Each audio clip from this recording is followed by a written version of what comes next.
Do you guys remember Facebook games? Now, I'm not talking about modern Facebook gaming, which these days seems to mostly consist of mobile game ports and an alarming number of virtual casinos.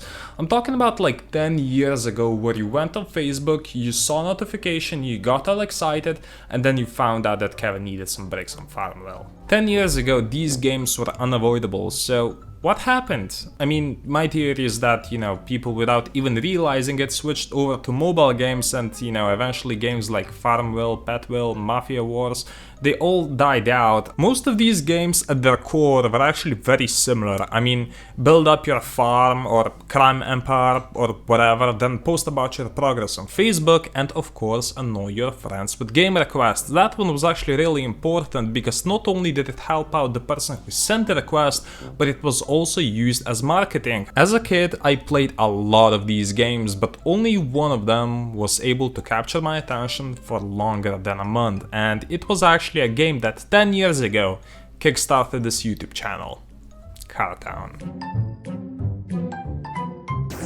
This game had a very unique premise at the time. You could build and customize your virtual garage and collect cartoony versions of real-life cars to the showroom and a variety of unique challenges and features. You could also upgrade, praise and customize your cars in pretty much any way you wanted. Every now and then they even collaborated with some pretty huge names like Top Gear or The Fast and the Furious, and we got some really amazing content out of it. I mean, this game at its peak was insanely popular, and for a while Car Town was inescapable. The car list was huge and there were so many things you could do, and we'll get to all of them. But first off, I need to annoy you guys. So recently I have decided that I want to take my channel in a bit of a different direction. So I want to make more retrospective videos like this on, games I used to play but are pretty much forgotten these days, like games like Car Town, Racing Rivals and a million more. So if you guys want to see more videos like this, make sure to subscribe and leave a like, because it really helps me out with the algorithm.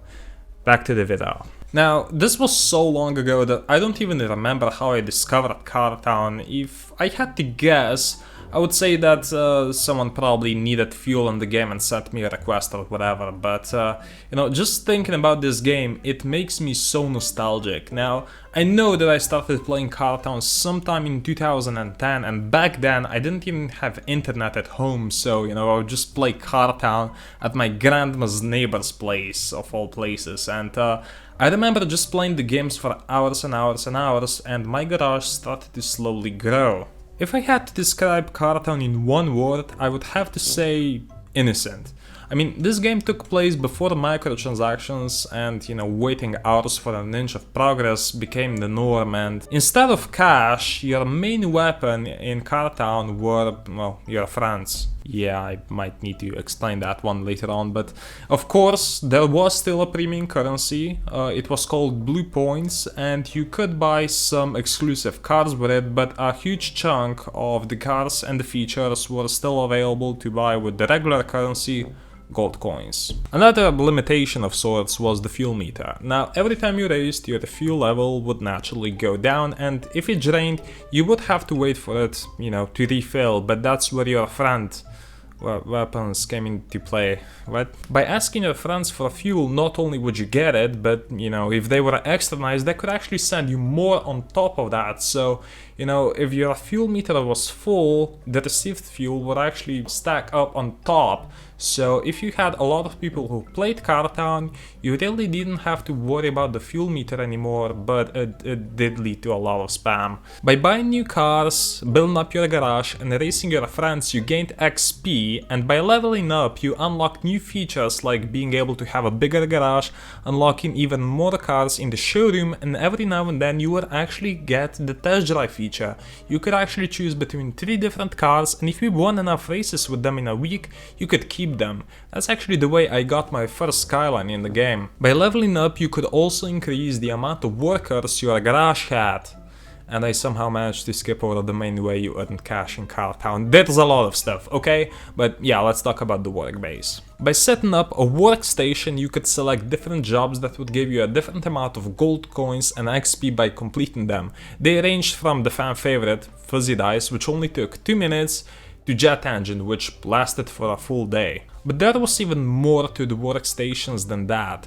By completing a lot of jobs of the same type, you would actually increase the amount of XP and gold coins you got per job, but if you waited too long to collect the finished jobs, they would fall through. Unless you could turn back time with a time machine, which you could. There was a time machine in Car Town. Dude, like in any other game, having a DeLorean would just be like, hey, it's a DeLorean, you know, hey, Back to the Future. But in Car Town, the developers took that and actually made it useful. And if you succeeded in the DeLorean minigame, you could turn back time and collect your jobs again. And that was just genius. You know, it's been 10 years and I forgot a lot about this game, but you know, writing the script and then, you know, recording this, it's so weird how much the developers accomplished, you know, with something so simple. At the end of the day, it was just a Facebook game, but they managed to create a whole world out of it. For example, in most racing games, you don't even pay attention to the garage because at the end of the day, it's just a background. But in Car Town, you could visit your friends' garages and see just how creative they could be. There were dozens of different items to customize your garage with, from simple walls and tiles to Halloween decorations, and there were even some special items that would actually give you gold coins, you know, just like Workbase. In fact, the Car Town Facebook page, which has sadly since been shut down, often hosted garage contests with different teams like every other week, which was a really good incentive for decorating.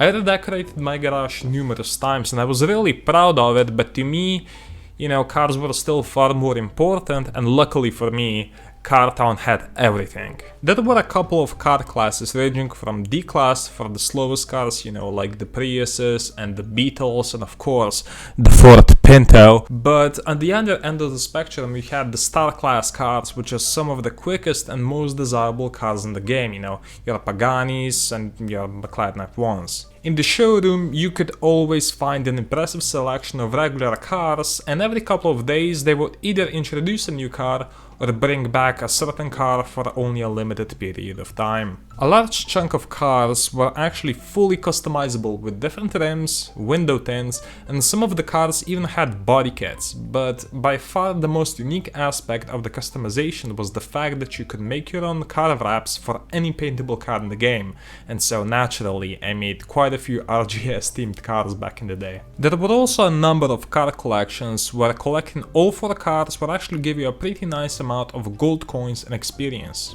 Car classes weren't really all that important though, as some of the Star Class cars turned out to be pretty slow and easy to obtain, while some of the lower class cars were some of the rarest in the whole game. Like I said, racing did exist in Car Town, but it wasn't really the main aspect of it.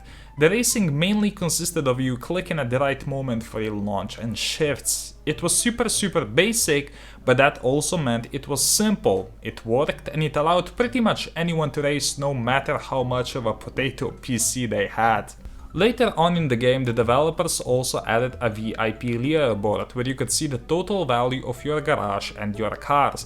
Now this was genius because it gave players yet another reason to continue playing the game, collect new cars and climb up the leaderboard. At one point I was actually one of the top 400 players in the whole world. The game also had mystery boxes, which would give you some pretty amazing prizes, and you had a couple of different ones. In the beginning you could buy bronze, silver and gold mystery boxes, and through the years they added a bunch of new ones as well.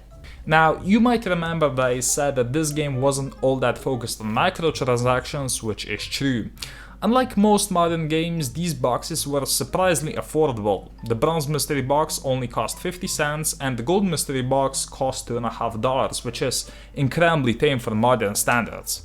Not to mention, you could also earn free mystery boxes every week on the leaderboards. Speaking of the leaderboards, that was a feature where every week you would complete certain objectives like win races or, by far my least favorite one, get bonus shifts. The rewards would vary from week to week. Sometimes you would get a bronze or a gold mystery box, other times some gold coins or a decoration for your garage, or even a car, but by far the best reward was the mystery prize, which every single week was the diamond mystery box. I gotta make a segment about the diamond mystery box, guys. This was by far my favorite mystery box in the whole game, and for a good reason.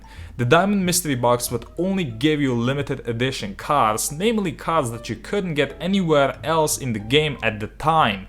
And what I later realized was that this box only gave you cars which you didn't have yet. I finished exactly 100 weeks of the leaderboards, and every time I would open up a Diamond Mystery Box, I would get a car I didn't have yet, and because I played the game so actively and I had a lot of different cars, the rewards would just get better and better, and I got some of the quickest and the best cars in the whole game out of the Diamond Mystery Box. So Diamond Mystery Box was the shit. Anyway, Car Town had numerous locations you could visit, and pretty much every single one of them offered either unique cards you could obtain or even their own minigames. So let's speedrun through a couple that weren't all that notable first. The Top Gear studio was interesting, the location was pretty cool, and you could buy a lot of different cars from Top Gear back when it was hosted by Clarkson, Hammond and May, but in the grand scheme of things, it wasn't that exciting.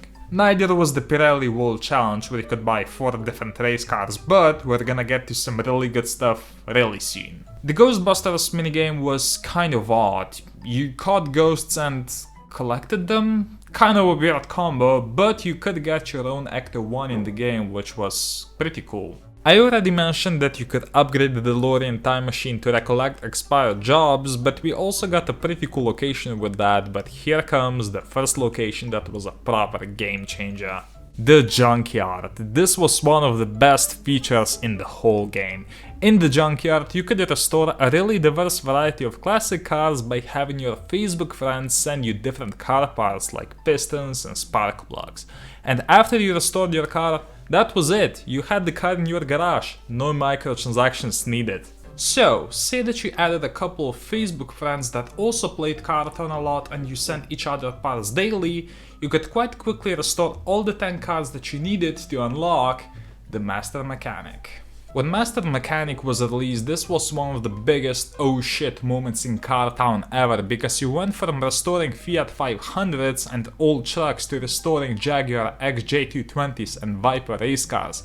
This was the quickest way to earn star class cars, but the community also realized something else. You could restore each car numerous times, and the final concept card you could restore, the Plymouth NXR, which was star class, sold for over 100,000 gold coins. So if you restored a lot of NXRs and sold them to the game, you could make millions of gold coins by not even doing a whole lot.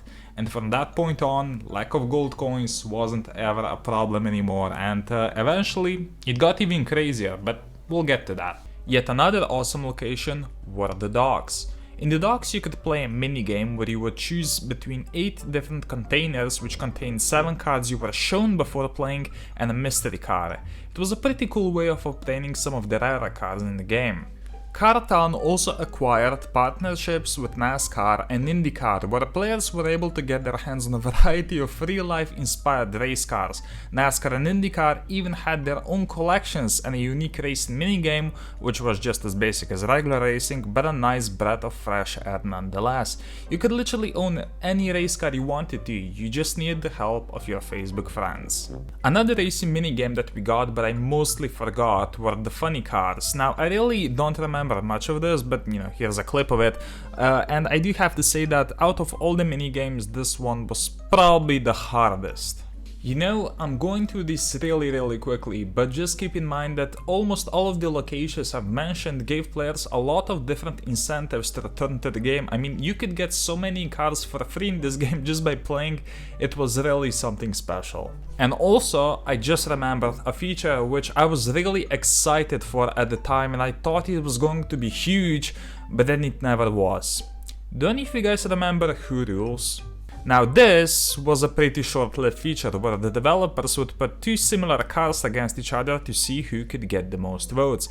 There were only ever 2 of these, the Mustang versus the Camaro and the Corvette versus the Viper. At the beginning you would have to pick a team, and then you would earn points by posting on your Facebook wall and voting by clicking other people's posts. You would also earn extra points by owning multiple versions of the car you voted for, and the top prize was the golden version of the car you picked.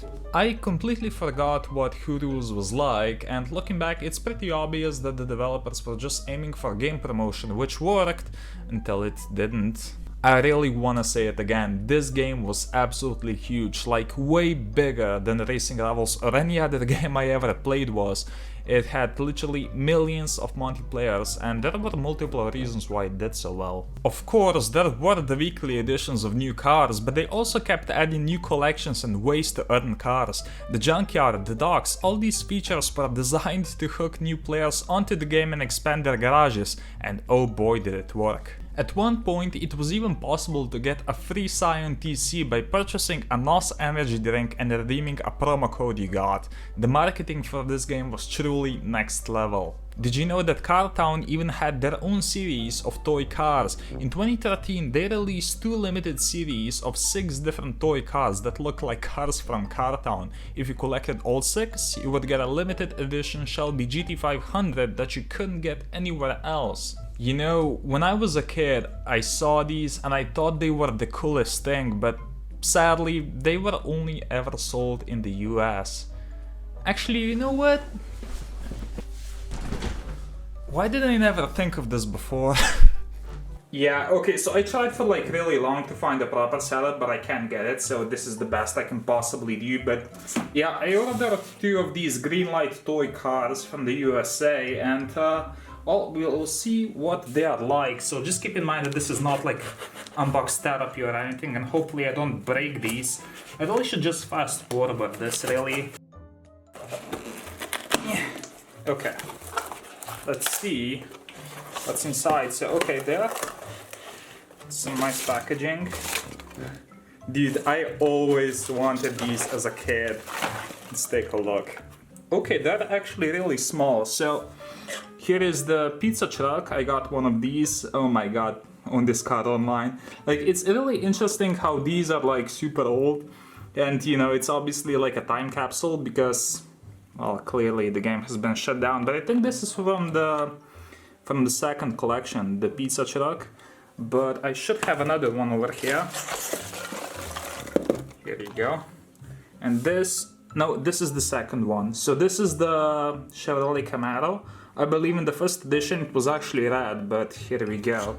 So like, yeah, this is obviously from the second collection, and I think that's pretty cool, but I think we should really open one of these up, but I don't know which one I should open. Hold on, let me decide. Okay, so I have decided that we're gonna open this pizza truck, but do you guys in the US always get packages that are like this difficult to open? Dude, how is a child, well, with scissors, obviously, okay. Hold on a moment. Okay, so like, days after trying to open this, I finally succeeded, and here we go. I really wonder, like, holy crap, how long it's been since one of these has been opened. So if I just put this down here and we take a look at this. So clearly, yeah, it's a model, the same from the taco truck, but to be honest, it does look pretty cool. It's obviously, you know, plastic, Greenlight, 2012, made in China. Well, hold on. Yep, that still works. And now for the main event, we're gonna open the mystery box. It really, it must have been so long since one of these has been opened. Okay, so, hold on. Just gonna get right into it. Just bear with me. This is like a fucking wall, dude. Hold on, it opens up like this. What? Okay, so there is just some text inside. Hopefully that zooms in so you guys can read it. Yeah, that was a nice trip down memory lane. Anyway, let's talk about Car Town Streets. In 2012, CA Games finally decided to release a mobile version of Car Town called Car Town Streets. The premise of the game was pretty much the same, although the game itself was a little bit different. So, they took Car Town and literally turned it into a car town. It was a bit of a different take on the genre, as you had no garage to grow. Instead, you would build businesses and expand your town. Also, the racing was a little bit more complex. Now, I played Car Town Streets for a couple of months back in 2013, and if I'm being completely honest, it didn't quite capture me in the same way that the original Car Town did, because it wasn't that focused on collecting and buying new cars. It was a little bit different, and if I'm being completely honest, the game, at least on Android, wasn't all that well optimized. Okay, let's get back to regular Car Town, because if you thought I was done with talking about the locations you could visit, not even close. Let's talk about the game show. Now, I don't remember when the game show first launched, but I'm pretty sure it was sometime in the winter of 2011. As the name would suggest, this was kind of a casino, where you could play 4 different games which would award you cars, cash, XP, decoration items, as well as game show tokens which you needed to play the game show. Every now and then you also won a golden logo, and by getting 3 of them you would get the jackpot, which was a car that would be different every single day. The games were all interesting and pretty different. You had the drop gear and hot brakes, which were cool, but I didn't really play all that much. The prize wheel was cool as well, and I remember getting a lot of cool cars from that. But by far my favorite one were the road signs. The game would show you 5 different cars with different performance ratings, and then you would try to guess the same cars to get all 5 wins. Nothing to write home about, but this game was broken. It had by far the best odds to get a car, but even better than that, you got a lot of tokens out of it, like more than you spent to play the game. So if you only played road signs and got a little bit lucky, you could continue playing and getting more and more tokens and cars and other prizes. Every now and then you would get like a decoration item, but you couldn't even get a whammy on road signs. I went from the 33 tokens that everyone got to over 1000 tokens just by playing road signs, and eventually I even got one of the best cars in the game, like literally the quickest car at the time from road signs, and that was the Pagani Zonda R, and it was the greatest feeling. And eventually I even got another one, but I know that the game show was pretty expensive to play, but if you only played road signs, you were in business. Sadly, the developers did eventually realize that road signs gave out way too many game show tokens, and they fixed it, but not before we got a Back to the Future version of the game show where you could win a lot of cool cars from the 50s. I already mentioned that you could collect cars from dozens of different manufacturers in Car Town, but no other brand got the same treatment as Ferrari. Yup, same as Racing Rivals, we got a little something called the Ferrari Experience. By buying the Ferrari 355, 360 and the F430, you would unlock a series of unique locations based around Ferrari cars. In the Ferrari gallery, you would get a bunch of Ferraris you couldn't buy anywhere else. In the Atelier showroom, you could see all the Ferraris in the game and how many you have collected so far, but by far the most awesome location were the Classique restorations. I'm sorry for butchering that. Now, the Classique restorations were pretty much the same as the Junkyard, but with some of the most famous Ferraris of all time. In the year 2022, it's pretty much unimaginable that you could just get cars like the 288 GTO and the 250 GTO for absolutely free, unless you're CSR2, but let's ignore that. Even better than that, the 250 GTO was even better to resell than the Plymouth NXR from the Junkyard. Instead of just over 100,000 gold coins, you would get 200,000 just by selling one of the 250 GTOs, and if you had a lot of friends who played the game, you were covered. As a kid, I always looked at the map of the Ferrari Experience and just kept wondering what will they release next. There was a lot of hype and talk about the Fiorano test track, but we never got it. A lot of the Ferraris still released after the locations I talked about came out, and they were highly controversial as they became increasingly more expensive, similar to Racing Rivals. I would argue it was worse in Car Town though, because you couldn't even trade your cars between accounts, so yeah, it was just a decoration that was pretty expensive. Thankfully, all of them were available in the mystery boxes. So the Ferrari mystery box was really expensive at the time, one was $10, but you could get the best cars in the game out of it, and I mean that literally. The Ferrari 150 Italia and the F2012 were the quickest cars ever to be released in Car Town.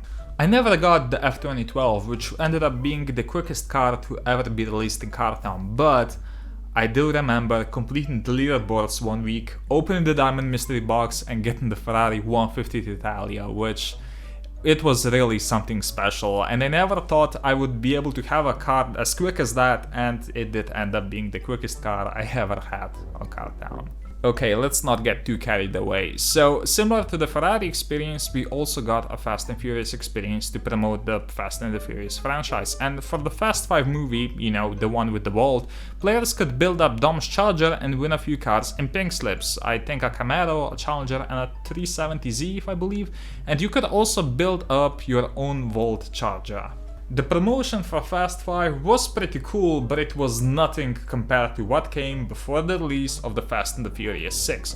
Not only were the pink slips back, where you could win some of the most iconic cars from Fast and Furious by, winning against them, but this time you could also restore even more awesome cars in Taj's enhanced garages. You could win pretty much anything from Brian's Supra to Phoenix's Gran Torino for absolutely free. And there were also a couple of minigames inspired by the movie. In 2 of them, you would have to dodge the flip car, and in the 3rd one, you would be the one driving it. By successfully completing them, you would get gold coins, but if you got very lucky, you would win Brian's Nissan GTR. In my opinion, this was one of the best movie integrations into a game I've ever seen. Of course, you did have to work quite a bit to get everything, but you could get everything just by playing and not spending a dime. And, these days, I don't think we'll ever see that again, but at the time, it was truly amazing. There is one final feature in the Fast and the Furious Experience that I really want to talk about, and that were the adventures. There were actually a couple of different adventures, not just the Fast and the Furious ones, where you would choose your car and then make progress by using up your fuel, racing opponents, winning gold coins, and earning up to 2 cars in each of them. The Fast and the Furious adventures were unique though, because there were 3 of them. Dom's, Hobbs's, and Shaw's adventures would all give you unique cars that you couldn't get anywhere else. Throughout the years, there were many adventures in Car Town, like the Arctic Adventure, the Top Gear Adventure, even the Japan Adventure, but one of the last ones ever was the Racing Rivals Adventure. There, you could win the Scion FRS R spec and the Mazda RX-7 GT spec, which are now very fondly remembered by anyone who played Racing Rivals. This was way back, and at the time, I didn't even think about switching over to Racing Rivals, and it's weird looking back because Racing Rivals ended up being a game that completely changed my life. I was just a kid. Seeing how this should be quite a bit into the video, I guess this is a good time to talk about what I was like during Car Town, and yeah, that is a good reason why I decided that this video is gonna be more objective than my Racing Rivals series, and that's because I was a spoiled brat at the time, and I thought that by constantly complaining about everything the developers did, that would make me unique or something, but I decided that I will leave my Car Town videos up because, well, of nostalgia, and also because I want to show people that, I have grown up a bit. I achieved a pretty nice garage in Car Town, and to be completely honest, I was a little bored, even if there were a lot of things to do in the game. And so, when I heard about a different version of Car Town, I was really intrigued. This version had a new upgrade feature, and a couple of cars you couldn't get in regular Car Town. Now, I'm talking about Car Town X, which was a Japanese version of the game. 95% of the game was pretty much just like regular Car Town, but there were a couple of differences. For example, there were a couple of cars in Car Town X that you couldn't get in the regular game, and some of my favorites were the Mitsubishi 3000 GT and the Honda Prelude. But even better than that, Car Town X also had the upgrade system. You could win different parts for your cars that were manufacturer and decade specific, and depending on the quality of those parts, they could seriously boost your car's rating. These did end up making it to regular Car Town though, down the line. The leaderboards was also drastically different. You had to choose a team at the beginning of each week and then race 3 of your best eligible cars in different brackets. It was a really simple idea, but it was very well done, and it kept me going back to the game daily. The login rewards were pretty cool as well, as you could get a Mazda Ferrari for logging onto the game for a full year. But as you're probably aware, Car Town isn't around anymore, and unfortunately from what I've seen on Google Trends, the popularity of the game drastically fell in late 2013, and in early 2014, Car Town X was the first to bite the bullet. As a spoiled kid, I was absolutely furious, and I didn't understand why my favorite version of Car Town was getting shut down, but in reality, Car Town X just wasn't making enough money. The developers gave out way too much free stuff, and it resulted in people not spending money onto the game, and The plug was pulled. On the 2nd of March 2014, Car Town X would be shut down. Regular Car Town was still around though, and the developers were actually really nice, and they let all the blue points and gold coins you bought be transferred over to regular Car Town, but the cars were gone. Car Town X being shut down was a horrible sign for regular Car Town, and on the Car Town Ferrari Experience Facebook page, which has been super helpful for this video, I found this interview of the developers from April of 2014, and oh boy, they knew what was coming. Sure enough, on July 29th of 2014, there was an announcement on Car Town's Facebook page. Car Town would be shut down on August 29th. In the weeks leading up to the game being shut down, they brought back a whole lot of cars back to the showroom for the players to complete their collections, but indeed, on the 29th of August of 2014, the game servers were shut down. It was a sad and completely unexpected ending for a game that even a year before brought in millions of players every month. I personally wasn't all that devastated about regular Car Town being shut down because, well, I played Car Town X and that was shut down half a year before, so I didn't even play Car Town at the time, but you know, making this video, reliving all these memories, it's weird to think that it's soon gonna be 8 years since any of us played Car Town. Car Town was the game of my childhood. I don't recall any other game bringing me as much joy and excitement as Car Town did back in the day. Not even a month after Car Town shut down, I started playing Racing Rivals, and that game ultimately did make me who I am today, but I never forgot Car Town, and I didn't appreciate it fully at the time, but all these years later, I do. In 2017 though, there was a glimpse of hope. Out of nowhere, there was an announcement that another Car Town game was in the making called Car Town Racing. For the first time, players could compete against each other in real time, but it was a bit different. Unlike the original Car Town, the racing aspect was quite a bit more developed. You would be able to launch, steer and collect gold coins on the track. There would be multiple environments, different car classes and the all too familiar cartoonish style of cars. Over the course of the next couple of months, there would be numerous updates and pictures of new cars. There were even a couple of gameplay videos, but unfortunately the game just didn't feel enough like the Facebook game that we all loved and missed, and sadly the reception was lukewarm at best.